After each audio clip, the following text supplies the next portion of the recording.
আজকে আপনাদেরকে আমি দেখাবো যে দুবাই আরবি লোকেরা কি কি আচার খায় আর মিক্স মশলা কত টাকা বিক্রি করে তা আজকে আপনাদেরকে আমি বলবো। আসসালামু আলাইকুম, কেমন আছেন সবাই? ভালো আছেন। আর আজকে একটা নতুন একটা ব্লগ নিয়ে আসলাম। আর আজকে আপনাদের দেখাবো যে দুবাই আরবি লোকেরা কি কি আচার খায়, এগুলা প্রাইস কত টাকা তা আজকে আপনাদেরকে বলবো।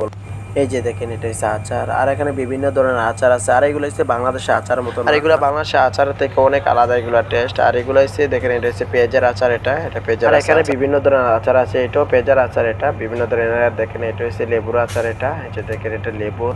আর এখানে বিভিন্ন ধরনের আচার আছে, আর এগুলো প্রাইস কত টাকা তা আজকে আপনাদেরকে আমি। আর এখানে এগুলো হচ্ছে একটা ডিব্বা 65 টাকা করে বিক্রি করে, বাংলাদেশে প্রায় 2000 টাকার উপরে পরে একটা ডিব্বা। এই যে দেখেন, আর এই যে দেখেন এটা হচ্ছে মিক্স মশলা, এটা মিক্স মশলা।